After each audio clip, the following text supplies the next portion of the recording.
Super Rugby week number 13, folks. Things have worked out pretty well for my Blues because the Blues won with a bonus point, and then rival teams for those last couple of playoff spots, the Tars and the Force, ended up getting beaten. Plus, the Chiefs, with their away win, took top spot of the Super Rugby table. We'll go through the 4 games. Remember, there were 3 teams on the bye this week.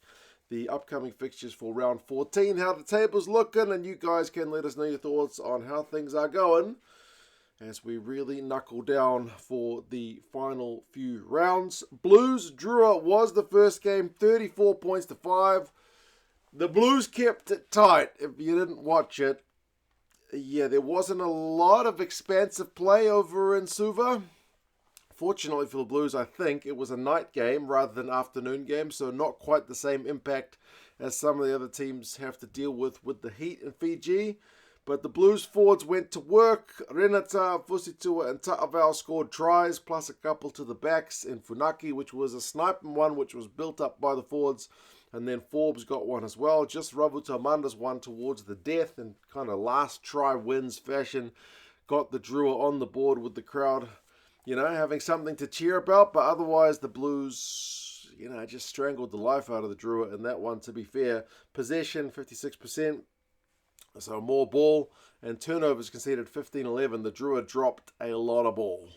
Blues got the maul going, got the forwards going, and it ends in a bonus point win. Riccatelli had 15 carries in that game. He's the Blues' top ball carrier. I think Bodie was second, but, you know, Hoskins was busy into a bit of everything. But, yeah, if that's what's going to get the win, we'll go with that. 34-5. Blues going to Fiji, which is by no means an easy place to go and get a win. Getting a bonus point is a much-needed one in the scheme of their season. Second game was the kind of origin affair between Queensland and New South Wales over in Sydney, piddling down with rain. And, 14-0 lead for the Waratahs. But they end up losing at 28 points to 21. Last few minutes, see Lockie Anderson go over for the match-winning try. A few yellow cards in this game and a lot of punished yellow cards as well. Sometimes you don't always see it happen, but this game basically went according to the script in terms of teams conceding penalties, yellow cards, and then tries when they had the kind of man down. O'Donnell got the first one on 9 minutes, and then Gordon got a second one from a snipe to make it 14-0 for the Tars, like I said, but McDermott got one from a quick tap penalty. And then when the Tars got their first yellow card, Asiata went over for the maul try. The Reds had a yellow card later on in the second half, which saw Tupou go over. But then Tupou himself got yellow carded for some head-on-head contact with Dre Pakeho. And during that second yellow card, you saw the Reds score 2. One through Nasser, which was again a maul try, and then one through Anderson, which was the match-winning try. The highlights didn't show up, but the Waratahs, when it was all locked up at 21 apiece, did have kind of a match-winning chance over in the right wing, but they fluffed it. So, yeah, they potentially had a chance to put themselves in front despite the yellow card, the Waratahs, but not to be. They lose what was a pretty important game at home, and that ends their kind of home streak, because the Waratahs have been terrible on the road this year, but pretty hard to beat at home. But no, the Reds come into New South Wales and get the win. 9 clean breaks to 1 suggests that the Reds were pretty good value for their win. Bell had 16 carries. McCray had 15 carries. So in the wet, the forwards getting through some work. But ultimately, that's an important one for Queensland because their form's been a bit iffy. And the Tars are really in the trailing pack in terms of the playoff run now. Battle of the 2 top teams on Saturday, Crusaders and Chiefs, another real turnaround game. The Crusaders were up 19-3 in this game. Tries through Christie, which is a hell of a finish in the corner for a loose forward. Scotty Barrett powers over and Shalfoon powers over, so a couple locks tries. But the Chiefs with a pretty masterful comeback and just going to town in the second half. This is your game of the week. This one, top of the table clash, and really big defensive shifts. The Crusaders tackle the house down in this game, despite the fact they concede 4 tries, 200 plus tackles, numerous turnovers in this game. Really, really high pressure stuff. But yeah, that Chiefs second half effort is honestly, I mean, Narawa gets one at the end of the first half, which keeps the Chiefs within touching distance. In the second half, D-Mac gets one. Carter gets maybe the try of the game, if you're just looking at kind of length of the field, turning defense into attack. And then Satiti's one is just pressure. So many phases. The Crusaders held on, and held on. Until they couldn't. He burrowed over to really put the kind of nail in the coffin. Plus, D-Mac kicked a few penalties. But, yeah, really, really impressive. The Chiefs, it's another game where they win it with the bench. Satiti, 22 carries. The boot of Sean Stevenson, immaculate. Havili with 20 tackles. Not enough on a losing shift for the Crusaders. They drop on the table. Chiefs are up into first now. And then the final game, Force and the Brumbies, 33 points to 14 win for the Brumbies. I only saw the highlights of this one, but it seems like Noah Losio's picked up a pretty bad back injury in this one. He kind of got folded over, or just kind of crashed over when he was attempting to contest at the breakdown. He was over the ball, and then the Brumbies players just got pushed backwards as the Force guys piled in.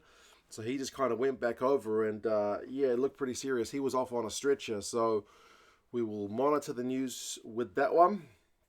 But fingers crossed it's not as serious as it initially looked. The Force did take the first lead through Katika, but then the Brumbies hit back almost immediately through Ikitau, and then Toole got his try at the end of the first half. Brumbies really, really controlled the possession and territory in this one.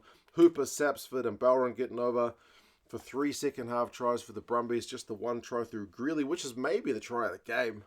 It's a pretty nice one, passed through the legs, and then Greeley powers over in the corner. It's a pretty nice try, but it's just not enough for the Force. So it's a bonus point win for the Brumbies, which sees them up into an important second spot on the table. Halftime was 14-7. You can basically kind of almost double that, and that's the second half score. So, yeah, 33 points to 14. Possession territory, like I said, was all the Brumbies. Jeremy Williams had to make 31 tackles in this game, which is a huge shift. You barely see guys get into the 20s, let alone the 30s. Dolly was in the 20s. Yeah, there was a bunch of high tackle counts for the Force guys. Toole, 3 clean breaks. Hooper, 21 carries. It's a big effort from the Brumbies guys to get that a win, which kind of gets a bit of revenge because they lost at home at Canberra, remember? To the Force away at the start of the competition. How is the table looking? The Chiefs are now in first, Brumbies second, and Crusaders third. Those are your home teams for the playoffs. There is still a comfortable enough gap between the Crusaders and the Reds for the kind of top 3 and then bottom 3 of the playoff spots. Reds 32, Blues 27, and the Hurricanes 26.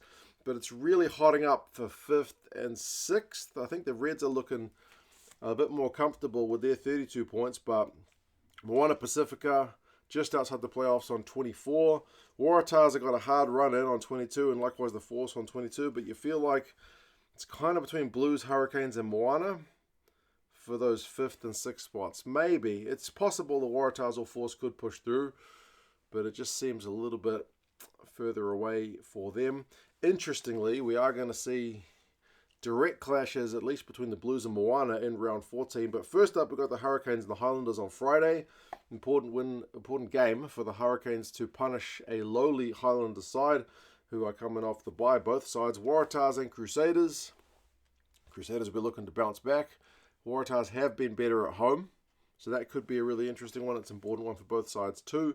The DRUvBLUE will host the Force from Fortress Lautoka, and it's an afternoon game, so the Force have got an uphill battle there. That's a long trip from Perth over to Fiji. That's probably the longest single trip any team will have to make this Super Rugby season. Moana host the Blues, which could be the game of the round in terms of importance of the playoff spots, and then the Brumbies face the Reds to decide who's the kind of best team of the Aussie ones. It has been the Brumbies thus far. They got the win in the reverse fixture earlier in the season as well. But yeah, that's round number 13. You guys let us know your thoughts on the results. Can my Blues make it? If we keep playing conservative rugby, maybe that's what's right up our sleeve. You guys let us know your thoughts, and talk to you guys again soon. See you later.